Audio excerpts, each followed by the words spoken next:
자, 오늘 수업 시작해보도록 하겠습니다. 오늘은 24페이지부터 시작할 거고요. 네, 지난 시간에 그 25, 26도 어느 정도 마무리가 됐는데 그 영상으로 보신 분들은 지금 조금 앞에가 안 되어 있는 부분이 있어서 복습 겸 빨리빨리 하고 진행해보도록 하겠습니다. 여러분, 지난 시간에 공략담화 다 읽고 마무리가 됐습니다. 공략담화에서 다른 거 몰라도 꼭 기억하셨으면 좋겠는 키워드는 크게 두 가지예요. 하나는 주인공이 이런 일련의 사건들을 겪으면 한층 뭐하게 되더라? 성장하게 되라. 성장한다는 건 주인공이 뭔가를 알게 되었다는 거죠. 그래서 여기 성장에서는 뭐를 알게 되었다? 어떤 깨달음을 얻게 되었다라고 보시면 되겠습니다. 그래서 좀 이따가 이 깨달음에 대해서 좀 얘기해 보도록 할 거고요. 두 번째는 무슨 소설이다? 이것은 액자소설이다 라고 해서 액자소설에 대해서 꼭 다뤄볼 겁니다. 그랬을 때는 여러분 이 글 전체적으로는 뭐에 대한 얘기다? 외부 이야기와 내부 이야기는 이런 두 가지 이야기로 이루어져 있는 걸 우리가 뭐라고 한다? 이런 짜임을 우리가 액자식 구성이다 라고 얘기를 했었죠. 그러면서 이 액자식 구성에서는 여러분 세 가지가 특징적이다, 바뀌는 것들이 있다 라고 얘기를 했었고요. 혹시 기억하시는지 모르겠어요. 자, 외부 이야기와 내부 이야기로 이렇게 전개가 될 때 달라지는 점이 크게 세 가지입니다. 첫 번째, 뭐가 달라지냐? 분위기. 말투. 좋습니다. 그죠? 이야기를, 그죠? 자신의 이야기를 전하는 듯한, 말투라고 할 수 있죠? 왜냐면, 외부 이야기에서는 자기 이야기를 하는 게 아니라, 시점이 뭐기 때문에, 시점이 그렇죠. 그 얘기부터 할까요? 시간이 현재예요. 그죠? 색깔은 별로 상관없어요. 안 보일까봐 그러는 거니까. 자, 현재 어른이 된 나, 친구들과의 이야기죠. 근데 이게 이제 하이님 모의 언제 이야기로 돌아가게 된다? 과거의 어린 시절에 겪었던 일로 돌아가게 되라. 뭐 이런 얘기 했었고요. 세 번째 또 뭐 있었어요? 지금 이 얘기하려고 계속 하고 있는데 시점이 달라지게 됩니다. 처음에 뭐였는데? 1인칭? 그렇죠. 관찰자 시점이에요. 그래서 하이니 모어의 친구가 그죠? 하이니 모어랑 나비수집에 대한 얘기를 나누는 장면이 처음 장면이었고요. 여기서 이제 하이니 모어가 그 나비수집 판을 보고 기분을 좋아하더라 안 좋아하더라? 안 좋아하더라. 그러면서 1인칭 자기의 이야기를 들려주게 되죠? 주인공 시점으로 시점이 바뀌게 됩니다. 그래서 크게 이렇게 세 가지가 바뀌는 부분이 바로 액자식 구성에 대한 얘기였다. 이렇게 보시면 되겠어요. 자, 그러고 나면 제가 아까 여기 깨달음이라는 얘기를 했었는데 깨달음이 굉장히 중요합니다. 그랬을 때 어떤 깨달음을 얻었느냐라고 하면 크게 깨달음을 두 가지 정도로 살펴볼 수 있습니다. 하나는 본문에 나와요. 난 뭘 깨달았다? 한 번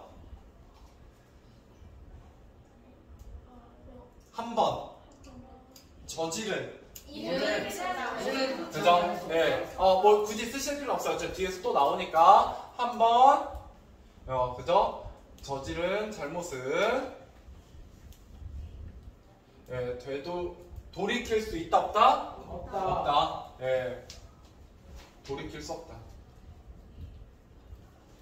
없다는 깨달음. 이거 본문에도 나와요. 제가 이거 지난 시간에도 한번 강조 드렸고요. 계속해서 강조 드린 이유는 있겠죠? 어차피 시험 문제는 제가 내니까요.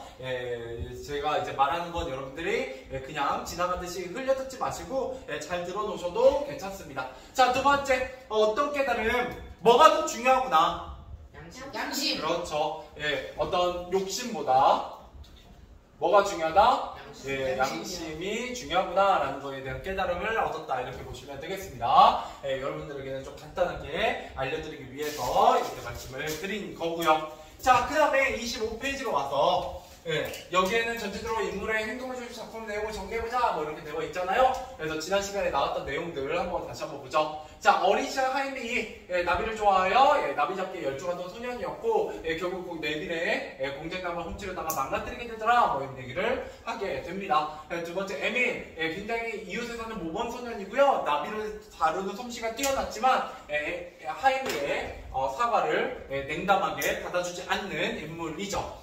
자, 근데 하이미의 어머니입니다. 굉장히 중요하게 생각하는 인물이고요. 그래서 하이미 모어가 어머니한테 자신의 잘못을 고백했을 때 당장 가서 사과하렴이라고 굉장히 엄격한 모습을 보이기도 하죠. 하지만 하이미가 에미를 찾아가 사과자로 조언한 이후에 아들이 그 자식이 너무 기가 죽어서 들어오고 나서 어때요? 따뜻하게 이렇게 품어주는 또 굉장히 좋은 어머니이시기도 했습니다.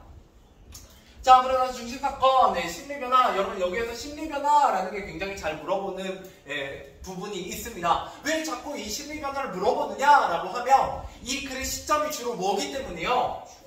그렇죠. 1인칭 주인공이거든요. 그렇기 때문에 이때 심리는 누구의 심리가 주로 잘 드러나요? 주인공의 심리가 잘 드러나기 때문에 자꾸 물어보게 되는 겁니다. 자, 그래서 여기 보면 하이미모는 공장감을 갖게 되어 어땠다는 거예요? 굉장히 만족함이었고요. 그죠? 다른 사람의 눈에 띌까? 두려움. 불안함, 초조함, 두려움 이었고요. 하지만 나만을 막아뜨린 것이 괴로웠죠. 그죠? 이때는 괴롭다라고 감정을 느낄 때 죄책감에 의한 괴로움은 있다 없다? 없다 이렇게 보시면 돼요. 이때 만족할 때도 역시 내가 잘못했다라는 거에 대한 괴로움은 있었다 없었다? 없었다 이렇게 보시면 되겠습니다. 자, 그러나면 여러분 여기 보시면 성장과정 파악해보자 라고 되어 있잖아요.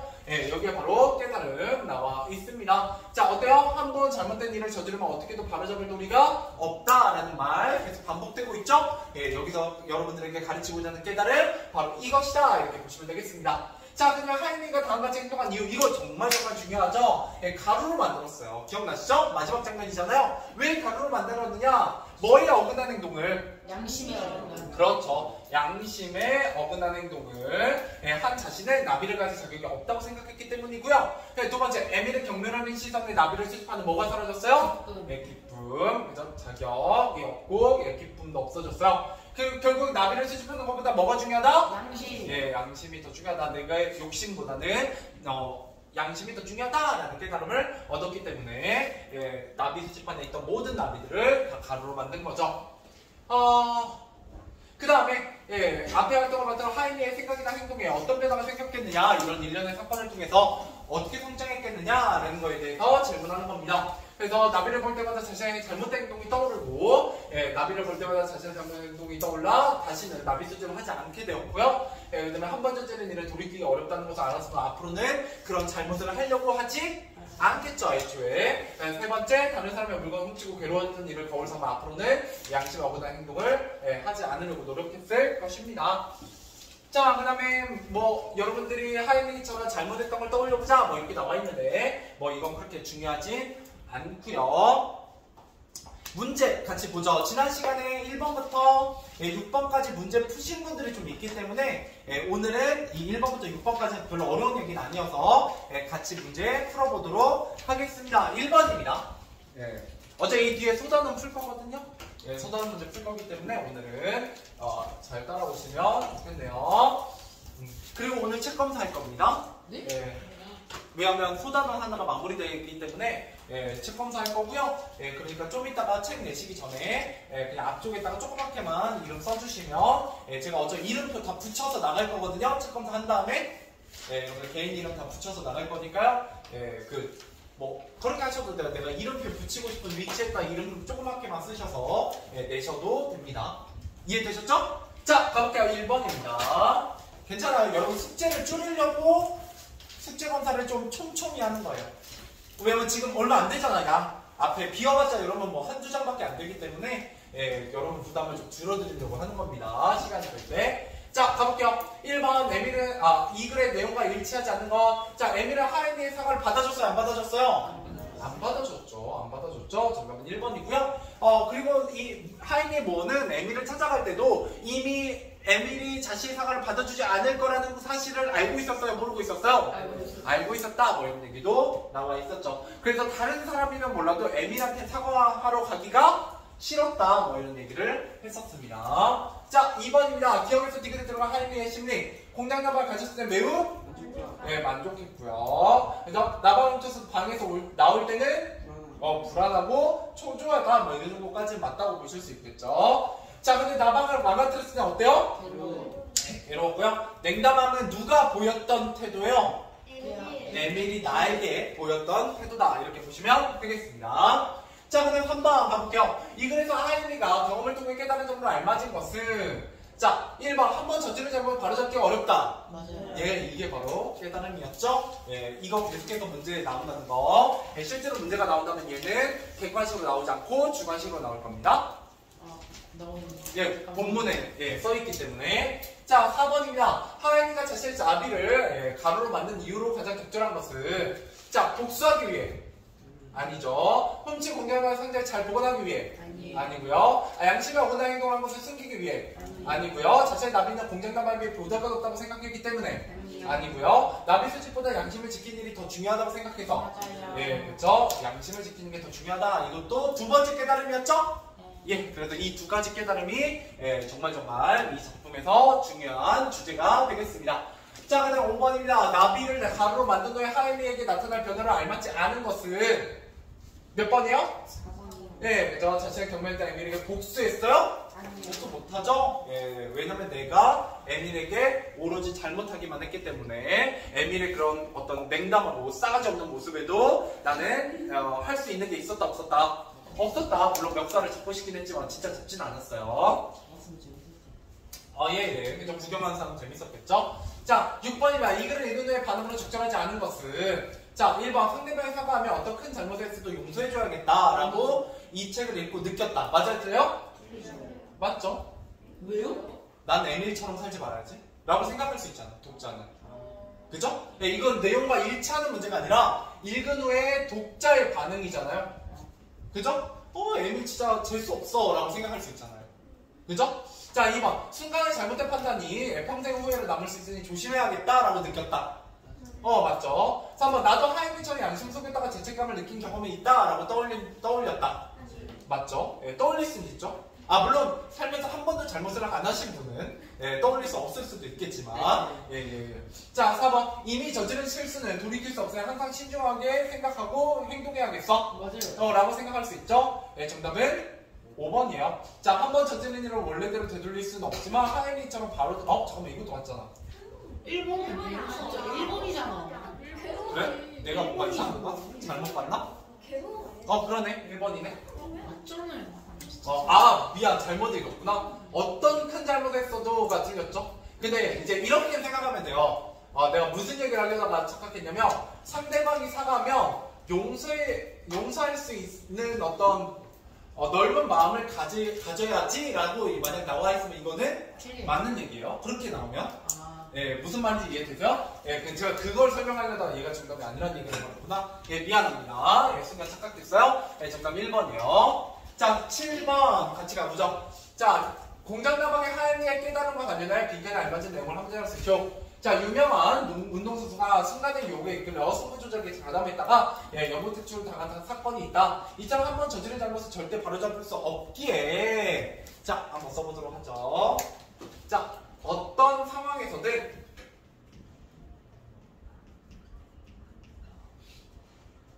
양심을 지키며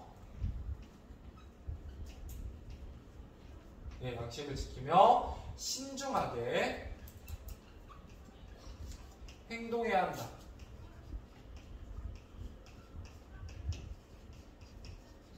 어떤 상황에서든 양심을 지키며 신중하게 행동해야 한다 라고 쓰시면 되겠습니다. 자, 그러고 나면 31페이지로 넘어가 볼게요. 거기는 시험 문제 안 낼 거기 때문에 여기 모르셔도 됩니다. 자, 일단 32페이지, 33페이지 펴보시죠. 저랑 같이 몇 번부터 할 거냐면 8번과 9번부터 같이 해보도록 하죠. 자, 8번입니다. 8번하고 12번. 자, 8번. 가문에서 에밀이 공장나무를 잡았다는 소식에 내가 흥분한 이유를 쓰시오 라고 했네요. 왜 흥분해요? 그 공장나무는 내가 매우 가지고 싶어. 그죠. 가지고 싶었던 거기 때문이야. 그래서 써보죠. 공장나무는 매우 희귀한 나비이자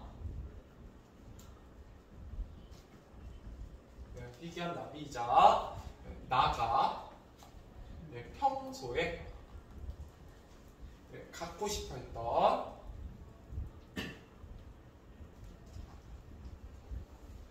나비이기 때문이다.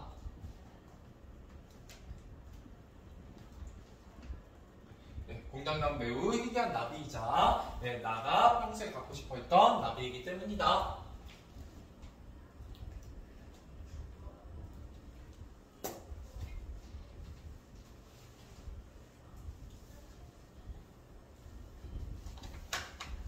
됐죠? 예, 그 다음에 쓰시는 분들 계속 쓰시고. 자, 12번입니다. 예, 니은과 같이 행동한 이유를 사술하시오. 예, 가루를 만들었다. 라는 거예요. 예, 그러면 나비를 수집하는 기쁨보다 뭐가 더 중요하기 때문이다. 네, 그렇죠. 이렇게 써보죠. 그래서 나비 수집보다 예, 양심을 지키는 것이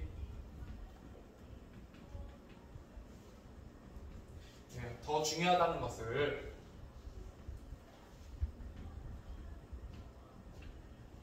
깨달았기 때문이다.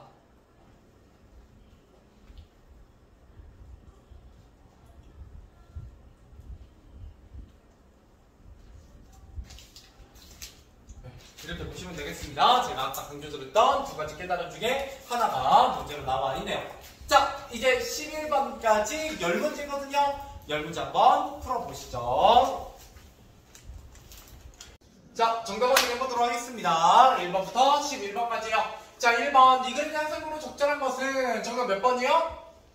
1번이죠. 예, 나머지 뭐가 틀렸는지 좀만 고쳐보도록 하겠습니다. 자, 2번. 나가 미래의 일을 상상하는 형식을 취하고 있다. 미래의 일이 아니라 과거의 일이고요. 예, 과거의 일이니까 상상이 아니라 회상하는 겁니다. 과거를 회상하는 거예요. 자, 2번 시대적 상황은 상관이 없고요. 예, 나비에 대한 나와 그의 논쟁 상관없고요. 아버지로부터 들은 이야기 아니죠. 예, 뭐 딱지도 아니고 예, 뭐 상관이 없습니다. 넘어가 보도록 하죠. 자, 2번 가문단에서 다문단에 대한 설명으로 적절하지 않은 것은 여러분 가문단이 외화이고요. 외부 이야기. 예, 나문단이 내부 이야기입니다. 자, 1인치 주인공 시점은 가가 아니라 나하고 다죠? 그죠? 나에서 다예요. 그래서 정답은 1번이네요. 그죠? 외화묘사는 어디에 나와 있냐? 이렇게 여기에 나와 있어요. 그죠? 조금 야위고 길쭉한두의 얼굴. 예, 이런 게 바로 외모에 대한 묘사가 되겠습니다. 자, 그 다음에 서술자 다르다 이 얘기 했었죠? 1인칭 관찰 시점, 1인칭 주인공 시점. 대화하는 듯한 말투. 그죠? 내부 이야기에 해당이 되고요. 그 다음에 다는 가보다, 과거다 뭐 이런 얘기들 역시 특징 세 가지 그대로 나와있죠. 문제. 예, 이렇게 보시면 되겠습니다. 3번 다문화에서 라문단의 내용으로 알맞은 것은 자, 나는 평소에 에미를 진정한 친구라고 생각하진 않았고요. 푸른 나비에 대해 에미를 평가하는 나는 기분이 상했죠? 네, 정답은 2번입니다. 4번 해야죠. 4번. 네. 자, 4번 가보도록 하죠. 자, 하연이에 대해 올바르게 이해한 사람은 몇 번이에요?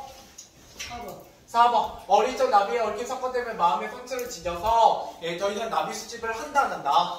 안 한다. 뭐 이렇게 얘기를 했었습니다. 자, 그 다음 넘어가서 5번입니다. 자, 기억의 이유로 적절한 것은 입니다. 네, 여기서 기억은 여기 밑에 나와 있어요. 네, 읽어드리면 가슴이 두근거리 이마에 땀을 흘리며 침착을 잃고 벌벌 떠며 현관에 우뚝 섰어요. 뭐 때문에 그래요? 그렇죠. 발소리를 들었기 때문이죠. 예, 그러니까 정답 몇 번이요? 2번이 되겠죠? 경쟁감을 훔친 죄책감 때문에. 5번 고르시는 분들이 굉장히 많은데요. 예, 5번은 기억 다음입니다. 이건 라문단에 대한 얘기예요. 예, 라문단에 대한 얘기다. 이렇게 보시는 게 좀 더 좋을 것 같고요. 자, 라문단에 따른 갈등 양상 무슨 갈등이에요? 외적 갈등이에요? 내적 갈등이에요? 그렇죠. 아직 애미일이 모르니까 내적 갈등이 되겠고요. 이 중에 외적 갈등은 몇 번밖에 없어요? 4번. 예, 4번밖에 없습니다. 나머지 다 마음속에서 일어나는 갈등이고요. 4번만 엄마와 그죠? 외부에 있는 엄마와 싸우는 외적 갈등이 되겠습니다. 자, 그 다음에 7번입니다. 니은이 가르치는 일로 알맞은 것은 입니다. 자, 어떤 불행한 일이 바로 뭐예요? 공방야망이 망가져버린 일이죠. 나에게 제일 중요한 일은 내가 지금 도둑질을 했다는 사실도 아니고 망가져버린 일이 오히려 중요한 사건입니다. 자, 그 다음에 9번 가보도록 하죠. 자, 이 글을 영어로 각색할 때 어울리지 않는 것은 뭐가 이상해요? 4번. 그죠? 에밀은 흥분한 적이 있다 없다? 없다. 그러면 어떻게 했다? 굉장히 냉정.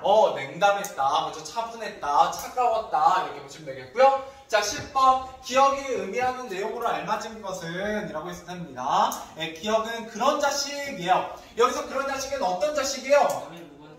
그렇죠. 남의 소중한 물건을 함부로 다루는 사람. 그죠? 너는 예, 그런 사람이란 말이지 라고 얘기하게 됩니다. 예, 이 말을 듣고 나는 그죠? 멱살을 잡고 싶었다 뭐 이런 얘기를 하게 되죠. 자, 11번은요. 예, 이 글을 감상한 것으로 적절하지 않은 것은 4번. 나를 대한 애미를 본받아요? 아니죠. 예, 그런 애미 같은 사람이 되고 싶진 않죠. 예, 정답은 4번이 되겠습니다. 자, 넘어가보도록 하죠. 우리 이제 드디어 1회 2단원 갈 거고요. 예, 그래서 오늘 1회 1단원이 마무리됐기 때문에 예, 책 검사를 예, 할 겁니다. 수요일날 돌려드릴 예정이에요. 예, 가보죠. 자, 삶의 글쓰기. 우린 이제 여기서 뭘 포인트로 잡아서 공부할 거냐? 예, 글쓰기에 대해서 공부를 할 겁니다. 글쓰기. 그러면 어떤 글을 쓸 거냐? 예, 자신의 삶과 경험을 바탕으로 하여 독자의 감동이나 즐거움을 주는 글을 쓸 겁니다. 그러면 이런 경험을 가지고 감동이나 즐거움을 쓰는 걸 목적으로 하는 글, 갈래를 우리가 뭐라고 부르냐면 그렇죠. 수필입니다. 훌륭해요. 예, 수필입니다. 그래서 나의 경험을 쓰는 글을 배워볼 거예요. 예, 그리고 써보는 것도 한번 볼 겁니다. 자, 그래서 삶과 경험을 바탕으로 하여 감동이나 즐거움을 주는 글의 특성은 예, 자신의 삶과 경험에 대한 진지한 성찰이, 그죠? 예, 어떤 반성이 예, 보통은 드러나요. 그래서 우리 계속해서 딱지도 그랬고 공장가방도 그랬고 바로 이글도 그랬고 예, 이 단원, 대단원 1단원의 중심 주제는 뭐다? 성찰입니다. 성찰. 알겠죠? 자, 그래서 자신의 경험을 쓰는 거기 때문에 어떻게 써야 된다? 진실하고 예, 솔직하게 써야 된다. 이걸 두 글자로 바꾸면 진솔하게, 앞글자 따서 예, 써야 된다라는 얘기예요. 가끔 친구 이름 중에 진소리가 있으면 예, 대부분 같은 뜻입니다. 자, 그 다음에 우리 글쓰기이기 때문에 항상 글쓰기에서는 뭐가 나온다? 글쓰기? 과정. 그렇죠. 과정이 나옵니다. 예, 이 글쓰기 과정 총 4가지로 볼 수 있어요. 첫 번째, 글감을 정하게 됩니다. 예, 나의 경험 중에서 어떤 의미 있는 경험을 예, 고르게 되어 선정하게 됩니다. 자, 그러면 그 경험을 어떻게 한다? 예, 구체적으로 떠올려봐요. 구체적인 내용을 떠올려보고요. 예, 세 번째, 말하는 내용 중에 글에 담기에 적절한 내용 골라 개요를 작성하는 뭐 작성하기? 개요 작성하기가 들어가야 되고요. 항상 글을 쓰기 앞서서는 글에 대한 계획, 글에 대한 전체 구조, 흐름 이런 거와 관련된 개요를 작성해야 돼요. 그냥 삶과 경험에 담긴 글쓰기. 그래서 자신의 삶과 경험이 생생하고 진솔하게 드러나도록 표현해야 되고요. 이게 진솔하다라고 나와있죠. 진실되고 솔직하게. 만약에 진실되고 솔직하게 안 쓰고 과장되거나 상상의 이야기를 쓰기 때문에 그건 수필이 아니라 뭐가 된다? 소설. 그렇죠. 그러니까 무조건 사실대로 써야 돼요. 자, 그 다음에 경험을 바탕으로 감동이나 즐거움을 글을 쓸 때 뭐를 고려해야 되느냐? 자, 글감을 정할 때는요, 꼭 특별한 경험이 아니어도 괜찮고요. 예, 무조건 의미 있는 경험이면 됩니다. 꼭 특별한 경험만이 글의 재료가 될 수 있는 건 아니에요. 자, 그 다음에 자신의 경험을 잘 드러낼 수 있도록 내용을 중심으로 정리하고 그 다음에 가장 효과적으로 표현할 수 있는 형식을 생각해보고요. 그 다음에 인상적인 경험과 그것과 관련된 자신의 생각을 정리해야 되겠죠. 글로 표현할 때는 독자들을 고려해서 자신의 경험을 쉽게 쓰는 게 중요하고요. 그 다음에 공감할 수 있도록 경험한 내용을 구체적으로 써야 되고 진실하고 어떻게 써야 된다? 진솔하게. 솔직하게. 그죠? 진실이 나와 있으니까. 그죠? 솔직하게 써야 됩니다. 자, 마지막으로 삶과 경험을 바탕으로 글을 쓰면 어떤 효과가 있느냐, 우리가 어떤 효과가 있기 때문에 이런 글을 써봐야 되느냐라고 한다면 첫 번째, 글 쓰는 자신의 삶을 진지하게 돌아볼 수 있고요. 두 번째, 한층 성숙한 자신의 모습을 발견할 수 있어요. 그래서 진지하게 돌아본다, 이게 바로 성찰이죠. 성찰할 수 있고 어떤 성숙한 자신의 모습을 발견할 수 있고 의미 있는 경험과 깨달음을 다른 사람과 그렇죠, 공유할 수 있습니다. 그죠? 자, 그 다음에 독자는 이런 글을 읽음으로써 글쓰기의 경험과 깨달음을 통해 자신의 삶을 역시 성찰할 수 있고요. 다른 사람을 더욱 깊이 있게 이해할 수 있어요. 그죠? 이렇게 보시면 되겠고, 문제 같이 풀어보도록 하죠. 1번입니다. 자, 제일 먼저 우리 글쓰기 과정에서 뭐가 먼저 와야 된다? 글감 마련하기. 그렇죠. 글감부터 먼저 정해야 됩니다. 그러고 나면 그 글감을 구체적으로 떠올려보는 내용 마련하기. 내용 마련하기가 와야 되고요. 그 내용을 다 마련하고 나면 글을 어떻게 쓸지에 대해서 전체적으로 표로 흐름을 정리하는 개요 작성하기. 마지막으로 글을 쓰게 됩니다. 됐죠? 자, 그 다음에 2번으로 넘어가 보도록 하죠. 삶과 경험을 바탕으로 한 글을 쓸 때 고려할 점으로 적절하지 않은 것입니다. 자, 1번 의미 있는 경험을 선정한다. 맞죠? 예, 자신의 경험을 과장하여 멋지게 표현한다. 아니에요. 예, 과장하면 된다, 안 된다? 안 돼요. 안 된다. 어떻게 써야 된다? 무조건 예, 솔직하게 써야 된다. 이렇게 보시면 되겠습니다. 정답은 2번. 자, 그 다음 3번입니다. 삶과 경험을 바탕으로 한 글을 쓰기에 효과로 적절하지 않은 것은 이라고 했습니다. 자, 1번 독자는 다른 사람을 더욱 깊이 있게 이해할 수 있다. 맞죠? 여기 깊이 이해할 수 있다. 2번 글쓴이 자신의 삶을 진지하게 성찰할 수 있다. 예, 맞아요. 3번 글쓴이 한층 성숙한 자신의 모습을 발견할 수 있다. 예, 맞아요. 4번 독자는 글쓴이의 경험을 통해 자신의 삶을 돌아볼 수 있다. 맞아요. 성찰할 수 있죠. 예, 정답은 5번이겠네요. 글쓴이 자신의 경험을 다른 사람과 공유함으로써 까지 나쁘지 않은데 사회적 지위가 높아지지는 않죠. 예, 정답은 5번입니다. 자, 넘어가보죠. 자, 우리 이제 본문에서는 글쓰기 과정에 따라서, 그죠? 글감 정하기, 내용 마련하기, 개요 작성하기, 글쓰기 과정을 따라서 글을 살펴보게 될 거고요. 그래서 바로 여기 페이지에 있는 부분이 바로 뭐다? 글감 정하기 단계가 될 겁니다. 그래서 뭐에 대한 얘기 할 거냐? 마음의 키가 자라는 행복, 키에 대한 얘기 할 겁니다. 키에 대한 얘기. 제가 매년 이제 여부분 와서 이제 키에 대한 얘기를 하는데요. 중학교 1학년, 한참 키에 관심이 이제 슬슬 생기기 시작하죠. 그죠? 남학생들은 왜 아직 안 자라지? 뭐 이런 생각을 하고요. 여학생들은 둘 중에 하나예요. 아직 좀 더 자라야 되는데 왜 안 자라지? 막 이런 이제 슬슬 키가 멈춘다 막 이런 얘기를 하는 경우가 있고요. 반대로 이제 그만 자라도 될 것 같은데 계속 자라나? 막 이렇게 고민하는 경우도 있어요. 그래서 대부분 이제 여학생들은 이제 성장기가 끝나갈 때이고요. 중학교 1학년이면 남학생들 이제 시작할 때이죠. 그래서 여자들은 보통 1차 목표가 160이더라고요. 그죠? 네, 1차 목표가 160이요. 그래서 진짜 안 되면 이제 158 이상이 일단 1차 목표고 160 넘기면 이제 어느 정도 커도 상관없어. 이제 그 다음부터는 약간 마음 편하게 가고 그 다음에 이제 168을 넘기기 시작하면 이제 그만 자라도 될 것 같은데 라는 생각을 하기 시작하고요. 그러다가 이제 170이 넘으면 보통 170이어도 170이고요 171이어도 170이고요 172여도 170이요. 그래서 여자들 물어보면 키가 제일 많은 키 중에 하나가 170입니다. 그래요? 네, 왜냐면 171, 2, 3이 다 170이라고 얘기하고 다니거든요. 나중에. 수지 0.8. 네. 자, 그 다음에 남자는 이제 1차 목표가 일단 여러분들 이제 중학생이니까 170이죠? 네, 일단 1차 목표는 170이에요. 170만 일단 넘으면 좋겠다. 일단 170 넘으면 그 다음 175가 2차 목표고요. 그죠? 일단 175까지 넘었으면 몇이 되고 싶다? 2m. 네, 180 되고 싶다. 이렇게 생각하시면 되고. 그래서 약간 170이 여자 키로 얘기하면 한 158 느낌이고요. 175가 약간 160 느낌이고요. 180이 한 170 느낌이긴 해요. 그래가지고 이제 크고 싶어 하죠. 그죠? 그죠? 제가 근데 중학교 2학년 여름방학도에 한 6개월 동안 10cm 컸거든요. 그래서 제가 초등학교 6학년 때 키가 150이었는데 중학교 2학년 졸업할 때가 175였어요. 그래서 물론 이제 그 이후로는 별로 안 자랐지만 제가 177이거든요. 177인데 상당히 크시네요.